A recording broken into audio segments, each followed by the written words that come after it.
This is the Nike HyperAdapt 1.0. The HyperAdapt is a myth turned into reality. It auto-laces, it takes that dream that was seen in a movie years ago and makes it a reality that people can actually feel. This shoe, it becomes alive. It shapes to your foot. I personally call it EARL, or electroadaptive reactive lacing. Basically, we have what we call a lace engine that's down here in the bottom of it, and it's in a plastic housing, so it's protected. It is attached to the fit system, so it's attached to fly wire that actually comes up through both sides and wraps around your foot. When the user steps in, there's a heel sensor. The lace engine will run and tighten down the fit system, and then it'll sense certain tension around your foot and it'll stop. It's a really new experience. It's the future. Sometimes I can't believe I see it right here and it does what it does. It was a dream for so long. Working with Tinker on this was incredible. I mean, we would run into a technical problem where like the mechanism's too big or it can't hit the ground. And he would take the design and modify it, still keeping the athlete in the forefront of his mind, and like add this bar across because we didn't want it touching the ground, but we needed it exposed so that we could charge a shoe.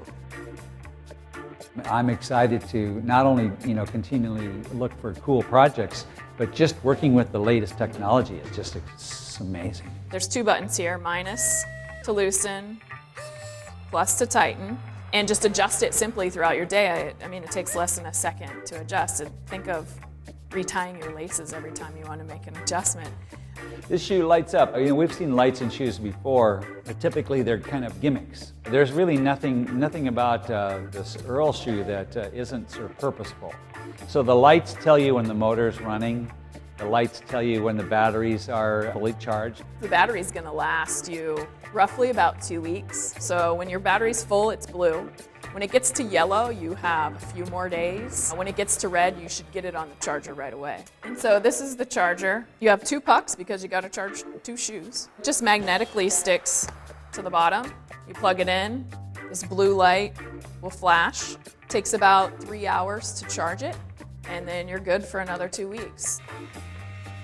We're in the beginning stages of all kinds of products that will change and adapt and become more useful. For performance, just being able to adjust it on the fly at the beginning of the basketball game versus the halftime, beginning of a marathon versus the end of marathon. Your feet swell, there's sweat, your environment's always changing in sports. Initially you have control of it, being able to just adjust it by pressing the button quickly, but in the future, that's going to happen on its own. There's a lot of people that can't tie their shoes. The fact that you can just step into these and press a button just simplifies that a lot, and just for quality of life is enormous. All of this stuff kind of really sort of fits together into a composition that I think is sort of not over-designed. It's kind of really meant to sort of focus on the what's unique about it and not be too crazy. I think this completely changes the game. It like goes from when you didn't wear shoes to when you started wearing shoes. Technology is changing, and our ability to sort of rethink a problem also gives you ammunition for changing the aesthetic. It's so cool. You have no idea how cool it is to step in a shoe and it automatically tightens. I mean, like, think about that. Like, you should try it on. Just try it on.